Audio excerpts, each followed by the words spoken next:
अवां जीअं सिंध तहरीक जी सियासत जो हिसो बि रहिया, पोइ साईं GMC सां अवां जा इख़्तिलाफ़ात पैदा थिया, उन्हनि इख़्तिलाफ़ातनि जो बुनियादु छा हो?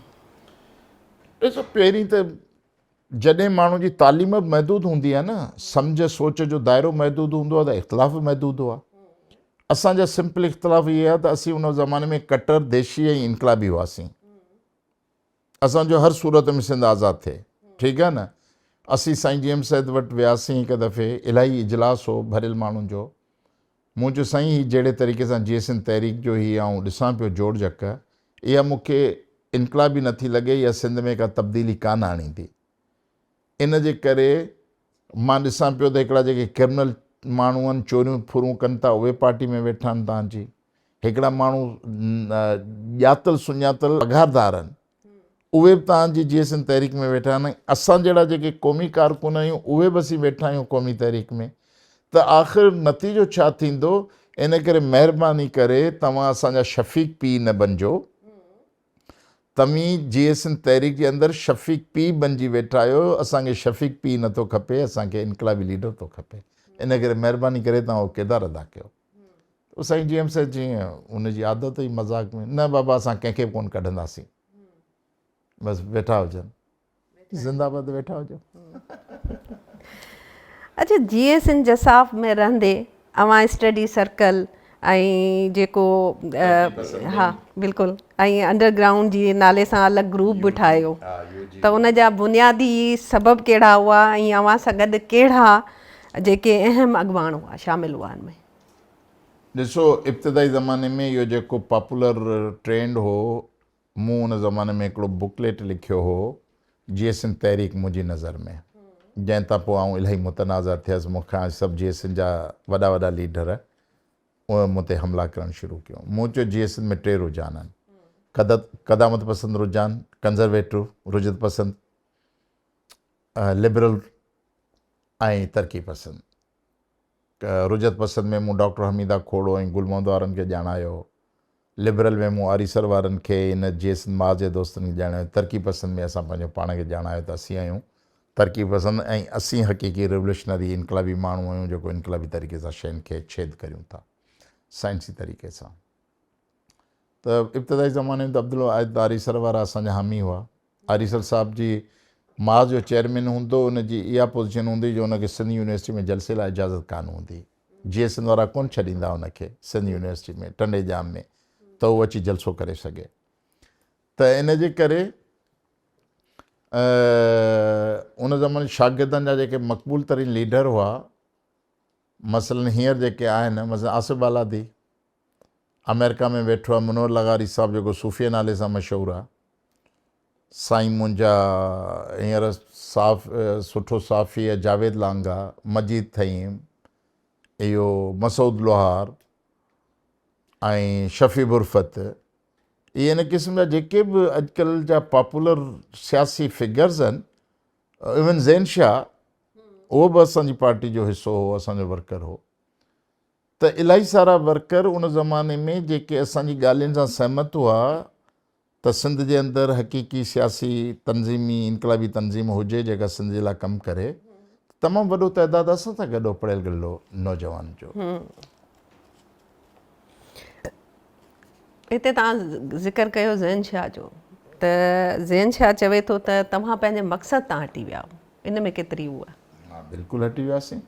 मां सम्झौतो करे वरितो रियासत सां, ऐं सिंध खे ग़ुलामी में आउं ज़िम्मेवार थी वियो आहियां, पंहिंजो पाण खे मूं खपाए छॾियो।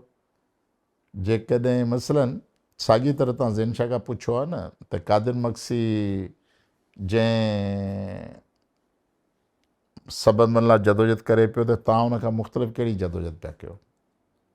अॼुकल्ह त असां सभु पाकिस्तान में जमहूरी मुआशरे लाइ जदोजहद कयूं पिया। सैयद ज़ैन शाह बि उहो ई नारा खणी हले थो। उन वटि त को सिंध खे आज़ादु कराइण, पाकिस्तान खे टोड़ण जी का एजेंडा कोन्हे। त उहो जेकॾहिं मुंहिंजे लाइ चवे त कादिर मक्सी फिरी वियो, अहिड़ी ॻाल्हि कोन्हे। मूं हुन इंटरव्यू ॿुधो, कुझु हुन इहो बि चयो, ॿियो इहो बि चई त जॾहिं हू अंदरि वियसि त मूंखे ख़बर पई त GMC जा मुख़ालिफ़ आहिनि। शायदि ईअं बि हुन हिकिड़ो जुमिलो चयो। त असां कंहिंजा मुख़ालिफ़ न आहियूं। असां तारीख़ में ज़िम्मेवार फ़र्द तौरु किरदारु अदा करणु था घुरूं, पाण बि करणु चाहियूं था ऐं माण्हुनि खां बि करणु चाहियूं था ऐं मुआशिरे खां बि कराइणु चाहियूं था। इन करे उन ज़माने जी तक़ाज़ा इहा हुई त छो जो 70 जो ज़मानो हो, 20वीं सदी क़ौमुनि जी आज़ादी जी आइडियल सदी हुई। इन जे करे पॉपुलर नरेटिव हो क़ौमुनि जी आज़ादी जो। असां बि उन ज़माने में उन खां मुतासिर हुआसीं। पर पोइ जॾहिं ही 21वीं सदी शुरू थी आहे त दुनिया जा तज़ाद ऐं ज़मीनी हक़ीक़तूं बिल्कुलु चेंज थी वियूं आहिनि। असां लकीर जे फ़क़ीर वांगुरु इन हिकिड़ी 70 वारी ॻाल्हि ते त न बीहंदासीं। असांजो बुनियादी मक़सदु आहे क़ौम जे मथां ग़ुलामी, ज़िलतूं, बुख, बदहाली, घटि वधाई जो निज़ाम ख़तमु करे बावकार क़ौम में कन्वर्ट करणु ऐं क़ौम खे पंहिंजे वतन जो हाकिम ठाहिणु। असां वटि बुनियादी एजेंडा इहा आहे। हाणे इन एजेंडा जे लाइ रस्तो कहिड़ो, असल में रस्ते जी ॻाल्हि आहे न, रस्तो कहिड़ो आहे।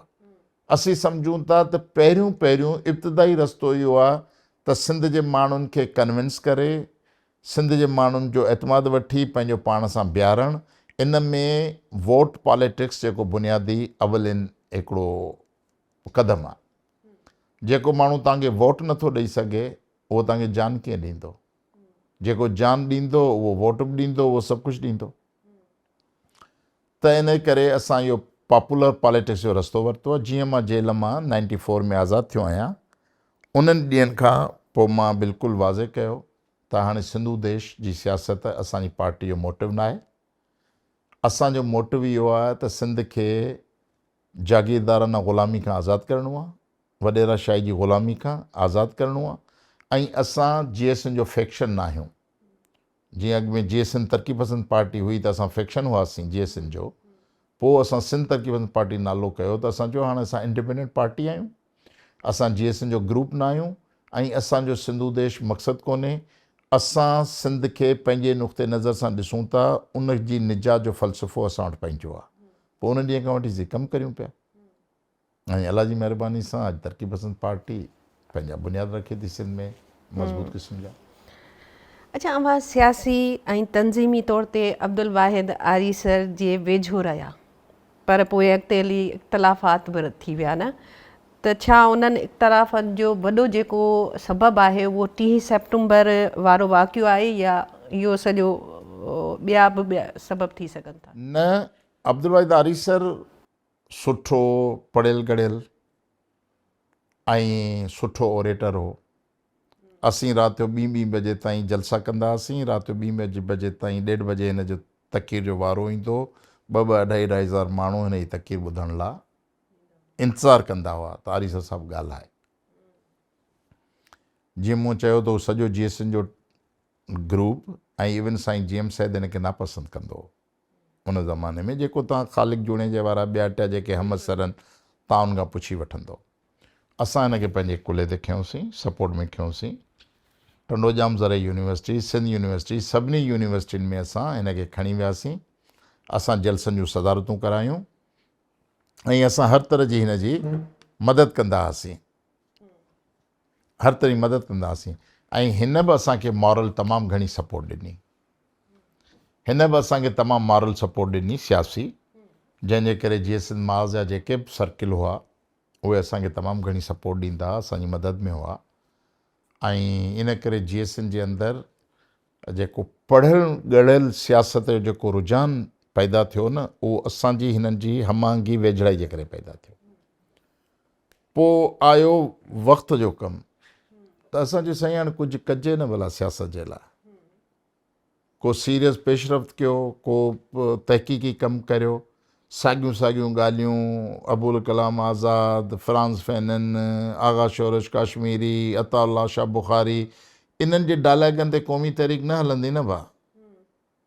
क़ौमी तहरीक खे इल्मु खपे थो, क़ौमी तहरीक खे ॻर खपे थो, आर्गूमेंट खपे थो, तहक़ीक़ खपे थी, ऐं पोइ ॻोठ ॻोठ में कमु खपे थो। पर पोइ जीअं जीअं आरीसर साहिब जी पछाड़ी वक़्तु आयो पिए त हू थोरो वधीक हिन ज़ाती ज़िंदगी जे ख़फ़नि में इन्वॉल्व थी वियो। मज़ो मां खणी अचां नशे पते जी हिन ज़िंदगी में, त असां थोरो उन खां आज़ादु हुआसीं, परे हुआसीं। पर पोइ जॾहिं खां मूं इहो चोपड़ी लिखी टे रुझाननि वारी रुजत पसंदि क़दामत लिबरल ऐं तरक़ी पसंदि, इन खां पोइ आरीसर साहब वारनि असांजो बिल्कुलु बाइकआउट करे छॾियो। चई तव्हीं असांखे लिबरल था सम्झो, माना असांजो इनकलाब सां को वास्तो कोन्हे, तव्हीं पंहिंजो पाण खे वॾा इनकलाबी सम्झण में आया सम्झो था, हेॾां वॾा फलानो। पोइ जीअं दोस्ताना बहस थींदा नी बहस हुआ। पोइ उन वक़्त ताईं असांजी दूरी थी चुकी, 87 आख़िर जो ज़मानो आहे या 88 शुरू जो ज़मानो आहे। ऐं पोइ आरीसर साहब वारा वरी आख़िरी जेका सफ़ा दूरी थी उहा आरीसर साहब वारनि जी MQM सां वेझड़ाई जे करे। आरीसर साहब सफ़ा प्रो MQM हो। इन हद ताईं जो आरीसर तकीर कई त चई त आउं पाण मुहाजिर आहियां, असांजा वॾा जेके आहिनि उहे चोट वारी जंग में हिंदुस्तान मां लॾे हिते थर में आया आहियूं, न त आउं मुहाजिर आहियां, पाण सभु हिकु आहियूं। पोइ असां चयो हाणे इट्स टू मच। पोइ ॿियो हेॾां अज़ीज़ाबाद लियाकताबाद उते वञी हार बार पाराए जी गुलनि जी ख़ुशबू, जेके मूंखे गुल पाराया अथव क़बर ताईं मां खणी वेंदुमि उनजी ख़ुशबू वग़ैरह वग़ैरह। त पोइ असां चयो हाणे आरीसर साहब वारनि पंहिंजो हिकिड़ो रस्तो वठी छॾियो आहे ऐं असांखे तकलीफ़ हुई त सिंधी नौजवान क़तल थियनि पिया। इहा बि मां तव्हांजे साम्हूं अॼु ॻाल्हि ऑन रिकॉर्ड थो चई छॾियां त जॾहिं क़तल गारतगरी वधी न, पोइ साईं GM साहिब असांखे सॾाए चयो त हाणे तव्हां हिननि जी रोक करियो, हाणे घणो थी वियो आहे, हीअ मुड़नि नथा, मां सां चंडा ॻाल्हियूं कनि था ऐं हीअ क़तल गारतगरी बंदि नथा कनि, हाणे मुंहिंजी इजाज़त आहे तव्हां वञी विढ़ो। असां रेज़िस्ट कयोसीं, मज़ामत कईसीं। पोइ इहा ॿी ॻाल्हि आहे त तारीख़ जे वहिकिरे में असां विढ़ंदड़ हुआसीं, आरीसर वारा असांजे सरकारी शाहिद हुआ। हिकिड़ो त MQM ऐं रियासत चयो त असीं माण्हू था मारियूं, कातिल आहियूं, पर आरीसर वारा असांजे सरकारी हा इहे थो इहे पिया विढ़नि, इहे पिया विढ़नि। हिते तव्हां ॻाल्हि कई अॼु साईं GM सैयद जी, त GM सैयद साहब तव्हांखे चयो त हाणे तव्हां विढ़ो, ऐं उन वक़्तु जॾहिं इहा ॻाल्हि थी तव्हां उन्हनि खां अलॻि हुआ या उन्हनि सां गॾु हुआ? तॾहिं असीं GSN सभु गॾियल हुई, उन ज़माने में GSN गॾियल हुई, पर असांजो तरक़ी पसंदि विंग वग़ैरह इन टाइप जो असांजो नंढो पार्टी जे अंदरि सेक्शन ठहियल हो, जेके असीं अंडरग्राउंड सर्किल चवंदा हुआसीं, UG जेको निकनेम UG, ऐं तरक़ी पसंदि विंग जे नाले सां कमु कंदा हुआसीं। बाक़ी हू एज़ अ होल मथां GSN तहरीक सॻी हिकिड़ी। ॿी ॻाल्हि तव्हां कई आरीसार जे हवाले सां, त आरीसार जेको आहे ईअं खणी चऊं त महाजरनि जी वञी कच्छ में वेही रहियो, कच्छ में न चइजे पर माना उनजो सख़्तु सपोर्टर ई हामी हो। त जॾहिं पाण जॾहिं हींअर पोयां ॻाल्हि कंदासीं त ॻाल्हि करे चुका आहियूं त तव्हां अल्ताफ़ हुसैन ऐं उनखे घुरायो हो, सदारत ई आरीसर साहब कई हुई। त पोइ तव्हां अगरि कयो त उहो ठीकु हो। उहो 86 जो ज़मानो मूं तव्हांखे ॿुधायो न, उहो 86 जो ज़मानो जॾहिं अल्ताफ़ हुसैन पंजाबी पठाण खे बि चमाट कोन हुई, हिकिड़ी अलॻि पार्टी हुई, नई सियासी पार्टी हुई, उर्दू स्पीकिंग न पर पार्टी हुई न, उनजो दहशतगर्द किरदारु त 87 खां पोइ आयो न साम्हूं। माना तव्हांखे इहो एतिराज़ु आहे त जॾहिं हू दहशतगर्द आहिनि तॾहिं हुननि सां मिलियो त तव्हांखे एतिराज़ु, अदरवाइज़ को एतिराज़ु कोन्हो। अच्छा, डॉक्टर दोदो मेहरी, डॉक्टर रहीम सोलंगी, कामरेड हुसैन बख्श थेबो, मुनवर लगारी ऐं ज़ैन शाह जे ग्रुप जो हिसो बि रहिया, उन्हनि जे धार थियण जा असल सबब कहिड़ा हुआ? असल सबब इहा त मुनवर लगारी साहब खे असां अमेरिका मोकिलियो त वञ तूं पार्टी जे लाइ बैनुल अक़वामी सफ़रतकारी जो कमु कर। हू उते वियो, हुन पंहिंजो असर रसूख़ ठाहियो, कुझु पैसा गॾु कयईं। पोइ हुन चयो त हाणे पार्टी मुंहिंजी मर्ज़ी सां हलंदी, मां वॾो लीडर आहियां, मूंखे ऐं दुनिया जे वॾनि माण्हुनि सां मिलां थो, फ़लस्तीन जे अॻुवाननि सां मिलां थो, अफ्रीका जे अॻुवाननि सां मिलां थो, पार्टी मुंहिंजी मर्ज़ी सां हलंदी। असांजो पार्टी त हिते जे माण्हुनि जी मर्ज़ी सां हलंदी।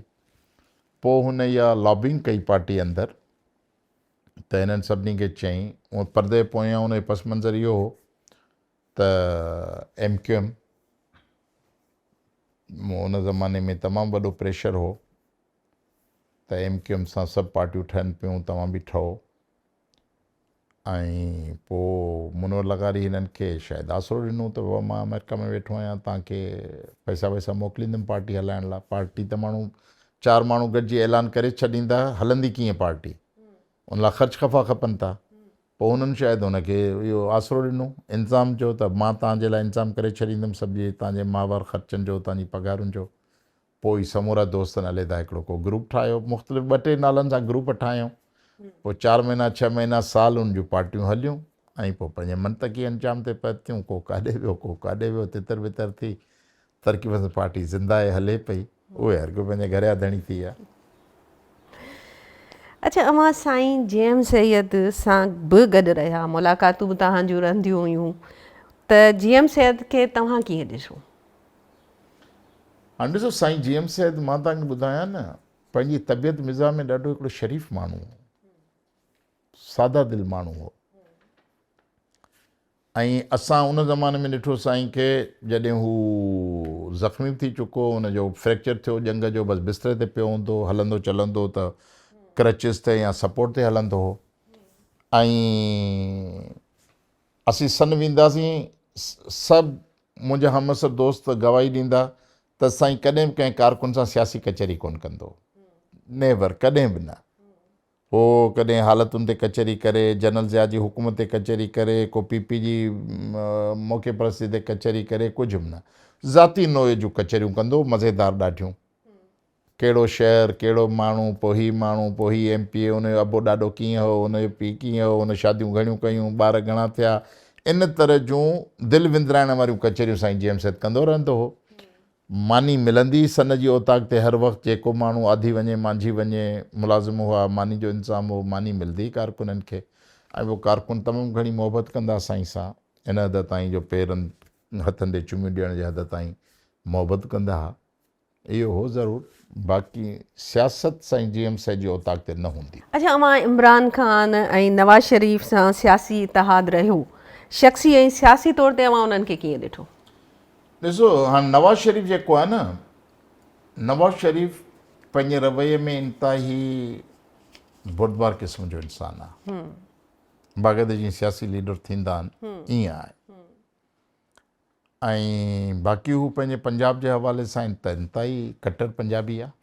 पंजाब जे मफ़ादनि जो तहफ़ुज़ कंदो आहे, पंजाब जी तामीर तरक़ी खे हुन तमामु आसमान ते पहुचायो आहे। इमरान ख़ान जॾहिं पॉलिटिकली कुझु न हो, रुगो तहरीक इंसाफ़ जो लीडर हो, इंतिहाई शानदार माण्हू हो। हू असांजे योम शौदा कराची जे प्रोग्रामनि में सालाना शिरकत कंदो हो, असांजे मादरे वतन जे प्रोग्राम में शिरकत कंदो हो। सिंध जे इलाही ॻोठनि में उनजी जेके इब्तिदाई तंज़ीमकारी इलाही ॻोठनि में वेंदो हो ऐं मिलणु जुलणु माण्हुनि सां हेॾे होॾे ॾाढो सुठो मिलनिसार माण्हू हो। ऐं जेके इब्तिदाई ॻाल्हियूं कंदो हो, छो जो इल्मी तरह एॾो पढ़ियल गढ़ियल कोन हो, हाणे हुन पढ़ियो हूंदो सियासत खे, इल्म खे, पर उन ज़माने में हू एॾो पढ़ियल गढ़ियल न हो, त जेके बि सियासत जूं सादियूं सूदियूं ॻाल्हियूं कंदो, पर उनखे इहा अंडरस्टैंडिंग हुई त सिंध पाकिस्तान खे हिकिड़ो जमहूरी मुआशिरो ठाहिणो आहे। उन हिसाब सां हू तमामु सुठो शानदार माण्हू हो। पर पोइ इक़्तिदार जी जेका हिर्स ऐं इक़्तिदार जी जेका तकड़ हुई, जंहिंमें हिन 2014 वारो धरनो हयो ऐं पोइ अफैज़ हमीद ऐं सॼियूं लाबियूं हुन सां इन्वॉल्व थी वियूं, पोइ विनिंग हॉर्सिस जो फार्मूलो अची वियो, उन खां पोइ इमरान ख़ान जो तारीफ़ बिल्कुलु तब्दील थी वियो आहे। हाणे हू मसलन हिकिड़ी मिथ हुन टोड़ी त जिन माण्हुनि जो ख़्यालु हो त इमरान ख़ान नाज़ुक जेल कोन कटे सघंदो, उहा त हुन टोड़े छॾी। 2-2.5 साल थिया आहिनि, बुर्दबारी सां जेल में वेठो आहे। इन जे बावजूदि भले हुनखे सभई सहूलियतूं हुजनि, पर हू जेल में वेठो आहे। इहा हुनजो तमामु वॾो क्रेडिट आहे ऐं क्रेडिबिलिटी आहे। बाक़ी इमरान ख़ान जो सियासी नुक़्ते नज़र ऐं नज़रिए सां असांखे तमामु घणो इख़्तिलाफ़ु आहे, त हू पाण अञा क्लियर कोन्हे। आख़िरी ॾींहुं वज़ीर आज़म कॾहिं हुनखे चाइना जो मॉडल इम्प्रेस कंदो, कॾहिं हुनखे सऊदी अरब जो मॉडल इम्प्रेस कंदो त अहिड़ो निज़ाम हुजे, हीउ हुजे। ऐं हाणे बि जेका आहे त अहिड़ो वैधानी निज़ाम अचे जंहिंमें बसि हिकिड़ो ई माण्हू कुली इख़्तियारनि जो मालिक हुजे ऐं मुल्क उन पोयां हले। सो असां उन पॉलिटिकल एजेंडा सां गॾु न आहियूं। अच्छा, चूंड सियासत में अञा ताईं तव्हां कामयाबु न थी सघिया आहियो, छा अवाम जो जेको एतमाद न आहे तव्हां ते, छा वजह नज़र अचे? सही था चओ। चूंड पहिरीं इहो त पाकिस्तान में फेयर फ्री इलेक्शन थींदी आहे, जवाब न। ऐं सिंध में त बिल्कुलु न थींदी आहे। पाकिस्तान पीपल्स पार्टी तमामु सुठे तरीक़े सां इलेक्शन मैनेज कंदी आहे, ख़र्चब कंदी आहे। मुख़्तियारकार DC रिटर्निंग ऑफिसर पोलिंग ऑफिसरनि ते ख़र्चब कंदी आहे ऐं ॿिया जेके हुक्मरान मुक़्तदर हल्का आहिनि इस्लामाबाद में जेके फ़ैसिला कनि था उन्हनि खे ख़ूब पंहिंजे तरतीब में वठंदी आहे। जंहिं ॾींहुं मसइलनि असीं 20,000 25,000 पोलिंग ते वोट खणूं था ऐं जेकॾहिं 25,000 वोट खणूं था फ्री फेयर इलेक्शन थी वञनि त इहे असांजा वोट 35-40,000 थींदा ऐं 35-40,000 को बि सूबाई assembly member Peoples Party vote नथो खणे सवाइ ठपनि ऐं धांधलियुनि जे। इन जे करे असीं अवाम जा रथियल न आहियूं। जे अवाम जा रथियल हुजूं त अवाम असांजे जलसनि में छो अचे? न भाड़ो, न नौकिरी जो आसरो, न बिरयानी जी देग, न 1000 रुपये जी दिहाड़ी। पीपल्स पार्टी त पंहिंजे जलसनि में इहे सभु रंग इस्तेमालु कंदी आहे। उनजा म्यूनिसिपल ऑफिसर, टाउन ऑफिसर, मुख़्तियारकार बसूं भरे ॾींदा आहिनि, देगूं चाढ़े ॾींदा आहिनि, 1000-2,000 दिहाड़ी ॾींदा आहिनि, पोइ बि जलसो न करे सघंदा आहिनि। असां बग़ैर हुन जे माण्हू अचनि था, हड़ताल कंहिं सिंध जे इशू ते करियूं था, बिल्कुलु सॼी सिंध हड़ताल ऑब्ज़र्व थी करे, त माना एतमाद आहे। सुवाल इलेक्शनुनि जो तरीक़ेकार एतिरो हिते मुंझियल आहे जो तव्हां सादी इलेक्शन विढ़ो न तव्हांखे 2 करोड़ रुपया खपनि, खटण लाइ विढ़ो तव्हांखे 5 करोड़ खपनि। पीपल्स पार्टी वारा 20 करोड़ रुपया इलेक्शन जे तक ते ख़र्चु कंदा आहिनि। हाणे उते असां जहिड़ा मिडिल क्लास माण्हू कर्ज़ु खणूं, 2 जरे ज़मीन खपायूं, कंहिंखां उधर वठूं, 50 लख करोड़ ख़र्चु करे सघंदासीं न? करोड़ ऐं 20 करोड़ रुपयनि जो को मुक़ाबिलो कोन्हे। इन बावजूदि असीं चऊं था जे फ्री फेयर इलेक्शन थींदो त असां पीपल्स पार्टी खे मथे ते शिकस्त ॾींदासीं इंशाअल्लाह। अच्छा, सिंधी क़ौम परस्त सियासत छो मुतहद न रही आहे? छा ज़ाती अना ऐं क़यादत जो तकरार ॾिठो वॾो सबबु आहे इन में? इहो सही आहे त सिंधी क़ौम परस्त सियासत में जॾहिं माण्हू नाकाम हूंदा आहिनि न, को कामयाबी हथु न चढ़ंदी आहे त असांजा अनाऊं जेके आहिनि उहे डिघियूं थी वेंदियूं आहिनि, वॾियूं थी वेंदियूं आहिनि। हर माण्हू पंहिंजो पाण खे थंब सम्झंदो आहे, वॾो इनकलाबी, वॾो दानश्वर फलां फलां। इन करे असां वटि ज़ाती एजेंडा, तव्हां ॾिठो असां इतादनि में हूंदा आहियूं, को गॾियल जलसो हूंदो आहे त असां मुक़ाबिलो कंदा आहियूं झंडा कहिड़ी पार्टीअ जा घणा आहिनि, कंहिंजो लीडर अॻियां तकीर करे, कंहिंजो पोयां तकीर करे, केरु पार्टी जा कहिड़ा माण्हू आहिनि। पोइ इन नंढियुनि ख़सीस ॻाल्हियुनि ते इहे इतादनि में बदमज़गियूं थींदियूं रहंदियूं आहिनि। इन करे असांजा लीडरशिप खे संजीदगी इख़्तियार करणु खपे। अच्छा, तव्हांजो वॾो वक़्तु अमेरिका में गुज़रे थो त उनजो कारण छा आहे? इहो बि वॾो इल्ज़ाम आहे। अॼु मां तव्हां सां वेठो आहियां, मां अमेरिका मां आयो आहियां। साना जो जेको कॉन्फ्रेंस हुई सेप्टेंबर में, उहा करे अक्टूबर में। अक्टूबर जो महीनो, नवंबर जो महीनो, दिसंबर जो महीनो, जनवरी जो महीनो, फेबरवरी जो महीनो, मार्च जो महीनो। हाणे 8 महीना त मूंखे हिते थिया आहिनि साल जा, त हाणे मां किथे अमेरिका में। अमेरिका सिर्फ़ु 2 या 3 महीननि लाइ वेंदो आहियां साल में। मुंहिंजी फैमिली उते आहे, मुंहिंजो मोहम्मद साईं नंढो पुटु उते पढ़े थो। इन करे इहो वालदेन जो हक़ु आहे त असां पंहिंजे ॿारनि सां मिलण लाइ वञूं साल जा 2 महीना। जेकॾहिं इन्हनि 2 महीननि खे तव्हां साल करे छॾींदव, घणो करे छॾींदव, तव्हांजी मर्ज़ी। अच्छा, तव्हांजो जेको गुज़र सफ़र जो ज़रियो कहिड़ो आहे? उहा कारोबार आहे या ज़मीन आहे? अगरि आहे त किथां आई? बिल्कुलु सही आहे। मां इलाही दफ़ा इहो मौक़ो ॾिनो आहे माण्हुनि खे त को हिकिड़ो ठाहिनि पैनल ऐं ठटे खां शुरू कनि त मूं पंहिंजी ज़मीन जेका मुंहिंजे अबे ॾाॾे जी ज़मीन हुई उहा मौजूदु आहे या असां खपाई आहे। असां पंहिंजे अबे ॾाॾे जूं ज़मीनूं बि खपायूं आहिनि। जेका बि 70-80 एकड़ असांखे इब्तिदाई ज़मीन हुई उहा बि असां खपाई आहे। हींअर सवाइ ठटे जे घर जे ॿियो मां वटि उते ज़मीन कान्हे। मां जॾहिं जेल मां आज़ादु थियो हुउमि त उन खां अॻु में जीअं मूं ॿुधायो त बाबा बि ठेकेदारी कंदो, पर असां पंहिंजे दोस्तनि जो हिकिड़ो सर्किल ठाहियोसीं जेके ठेकेदारी कंदा। असां परदे जे पोयां हुआसीं, फ्रंट में उहे कंदा। पर पोइ जॾहिं पीपल्स पार्टी सां तकरार हलिया, उन्हनि इहे सभु कुझु असांजा रोज़गार जा ज़रिया बंदि करे छॾिया। त हिकिड़ो तरीक़ो त असां उनजी माफ़ी वठूं, जीअं ॿिया कंदा रहिया आहिनि ठेकेदारियूं पंहिंजो क़ाइमु रखण लाइ, उनजी चमचागिरी करियूं या असां पंहिंजे इसूलनि ते बीहूं। असां विड्रॉ कयोसीं ठेकेदारी खे। पोइ उन ज़माने में मूं हिकिड़ी टंडो मोहम्मद ख़ान में बदीन में 1000 एकड़ ज़मीन मकाते ते खई हुई। उन ज़माने में मूंखे उहा ज़मीन मिली 500 रुपया एकड़ मकाते ते, ख़रीदी न। उन ज़माने में मूं वरिती हुई, जंहिंमें मूं फिश फार्म ठाहियो हो ऐं अलाह जी महिरबानी सां अञा ताईं उहा फिश फार्म क़ाइमु आहे। हले थो ऐं पोइ जीअं जीअं माण्हुनि जा अख़राजात वधनि था त 5 साल अॻे ताईं मां वटि तक़रीबन सिंध में 3000 एकड़ ज़मीन हूंदी मकाते जी, मां पोखींदो हुउमि। हाणे जॾहिं मां चयो, हाणे आउं वाज़े इन करे थो चवां त वाज़े थी वञे, कंहिं मूंखां इंटरव्यू वरितो त तव्हां छा कयो, मूं चयो ज़मीन पोखींदो आहियां। घणी ज़मीन? 3000। हल 3000 एकड़ डॉक्टर कादिर मक्सी ज़मीन, हल सिंध खे फुरे छॾी।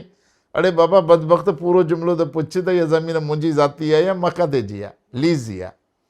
त इन करे मां उहा लीज़ ते ज़मीन वरिती ऐं मां गुज़र कंदो हुउमि, पंहिंजी सियासत कंदो हुउमि। कंहिंजे आॾो हथु टंगियूं, कंहिंखां चोरी करे फुरियूं, कंहिंखां आॾो मोहताज थियूं, बावकार तरीक़े सां मूं हमेशह ज़िंदगी तरजीह ॾिनी आहे।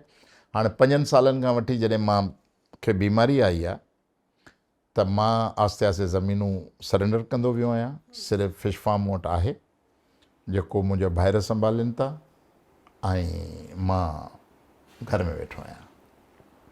अच्छा, छा मां रवायती मौरूसी सियासत जा हामी आहियो? हिकिड़ो त इहो सुवालु। ॿियो मुंहिंजो इहो आहे त छा मां पंहिंजे पुटनि खे सियासी जानशीन मुक़ररु कयो आहे? मां ॿिन्ही ॻाल्हियुनि जे हक़ में न आहियां। इहो आहे त मूं मुंहिंजो को जानशीन मुक़ररु कोन कयो आहे, नंबर 1।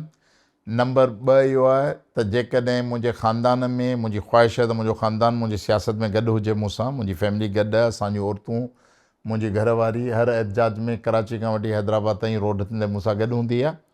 त जेकॾहिं मुंहिंजे पुटनि में का सलाहियत आहे, मुंहिंजो वॾो पुटु आहे, उन में एॾो शौक़ु कोन्हे। मुंहिंजे नंढे पुटु मोहम्मद साईं में, जेको अञा 16 सालनि जो आहे, अमेरिका में पढ़े पियो, उन में सियासत सफ़ा ईअं भरियल आहे, जेको चइबो न सियासत जो जिन भरियल आहे।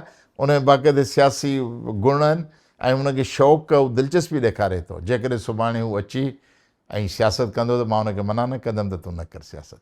आज़ादु आहे, बिल्कुलु करे, सदा करे। वरी महिरबानी, तव्हां असांखे टाइम ॾिनो। Thank U. नाज़रीन, behind the headlines with Fahmida रियाज़ में इजाज़त जो टाइम थियो आहे। हिन वक़्तु असांखे इजाज़त ॾिजो। वरी कंहिं नए महिमान सां, नए प्रोग्राम सां वरी हाज़िर थींदासीं। अलाह वाई।